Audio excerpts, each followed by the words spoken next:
Just thought I'd make this quick video to help out anyone who is trying to memorise the Thai alphabet. I picked up a few little tricks while I was doing it, and I just thought maybe it could help you out. First tip I'll give is don't try and do them all at once. I was doing about 6 at a time, starting from the beginning, and once I felt comfortable with the first 6, I would then move on to the next 6 and do it like that. And how I was going about that, I was, excuse my really bad writing here. I mean, even my English writing's terrible. But I would literally just sit there, drawing the first 6, going from, and then try to make up some like flashcards or something, where you have a physical card, you write each one on it, jumble them up. Don't put the answer on it, maybe put the answer on the reverse or something, and yeah, just pull one out and see if you know what it is, and then when you feel comfortable with that first 6, then you can go on to the next 6. There's a couple alphabets that I can remember just from like visualization, like finding something that reminds me of it. Like for example, we got Da Dek and Ka Kwai. Now they look really similar. But one of them's pointing up and one of them's pointing down, and the way I remember that is Da Dek. It might sound a bit rude. Right. The way I remember that, Da Dek is pointing up, and the last bit kind of sounds like dick, and a dick would point up in some cases. So yeah, I remember that. Da Dek, dick, deck. Ka Kwai is pointing down, so that's like crying. It's down, it's sad. So Ka Kwai is down, Da Dek is up. Another one that I got a little visualization for is Cha Ching. I don't know if this will translate to you. I'll put it up in the corner, but it kind of looks like a chain to me. So a chain makes a ching noise, I suppose. So whenever I see that, it reminds me of the chain, Cha Ching. It sounds, now I'm saying it out loud, it sounds really fucking mental, but it does make sense to me. I mean, you can try it. It's kind of weird. What other ones have we got? You can try to come up with these little visualizations that will help you remember them. But, you know, for what will work for me might not work for you. Like, for instance, that Cha Ching one sounds absolutely mental now. I've just said it out loud. So if you can think of anything, just use that as a way of remembering the alphabet. Once you've started to memorize some of the alphabet, perhaps when you get to like the first 6 or even 12, start to use, you might remember doing this in school when you were younger, is what was it, look, cover, write, check, I think it is. You write it down from memory, you cover it, and then you do the next one, and then once you've done like a full strip, go back and check if it matches up to what you've been learning.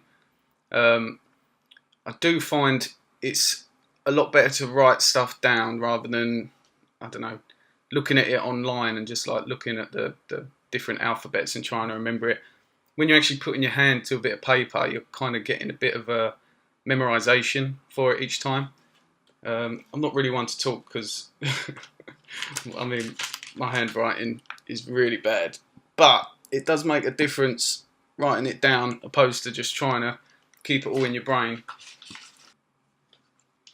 I'll take some pictures of this book and I'll put them into the video because it's not very good me going like that, get me shaky hands and all that. And I'll try and give you an idea of what I've been doing in this little scrapbook. It's a bit of a mess, but it's just good to get it all in one place. You've always got a reference if you need to go back to it. One of the most important things you've got to remember while you're trying to learn the Thai alphabet is practice makes perfect, really. I was quite surprised how quick you can learn in such a small space of time, but you really have to get rid of any distractions, like, you know, you need to put your phone away, turn your TV off. The amount of times I've tried to learn while having my TV on in the background, just you don't get as much done. It's harder to concentrate. You know, you hear something go on the TV and you just instantly look away. So yeah, just put your head down and you'll get it. Another good resource for learning the alphabet is an app called Memrise. It's filled with like loads of courses and stuff that real people have actually made, opposed to like the app developer. And there's just a lot of really good stuff on there. Like with the alphabet, they have like once you feel comfortable with all the so if you feel 50% comfortable with most of the stuff on there, it will give you like a kind of flashcard type game where you can it'll just plop one up and it'll give you like 4 answers. It's like pick the right one. I found that's good. Do that on the way to work, you know, on the train or whatever. So yeah, there are some stuff out there.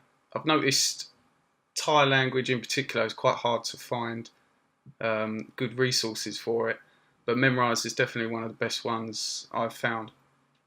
Another thing is, I can't remember the name of the app. I'll try and put this over the video after. But it's an app on your phone where you can find like language partners, which, you know, there's Thai individuals out there who want to speak to an English individual, so they can trade language skills. I did join up to that and I met a really nice girl. I think that's how I met Gib actually. I went out and met her after. So yeah, you make a lot of friends out there, and you can just bounce off each other with your languages and stuff, which is quite a cool idea for an app. Also, don't be afraid to make mistakes. You know, when you're talking to these language partners, they're gonna expect you to not be fluent, or, you know, you're gonna mispronounce most of the alphabet and stuff, and that's fine. You know, once you make a mistake, they'll correct you, and hopefully, if you do that enough times, you'll start to pick up on your mistakes, which is never a bad thing. So in conclusion, how I learned the alphabet: number one, do them in small parts. You don't have to do them all at once. Do 6 at a time. Once you feel comfortable with that 6, move on to the next 6, next 6, next 6. Number two, which I didn't mention, don't worry about the vowels yet. Get the consonants first, and then the vowels are. I'm about 50% with the vowels. There's a lot of vowels out there, and I'm like, what the fuck was that? Like, I've got no idea. But yeah, they kind of make sense after a while. But right now, they'll just blow your head off. You won't understand it. So, I mean, you might do. I'm a bit of a div, but yeah, don't worry about the vowels. Start with the consonant. Number 3, write them down. If you don't write them down, I'm sure it's possible. But for me personally, I found it just helps me remember it better. Like, just putting that pen to paper just helped me out a lot.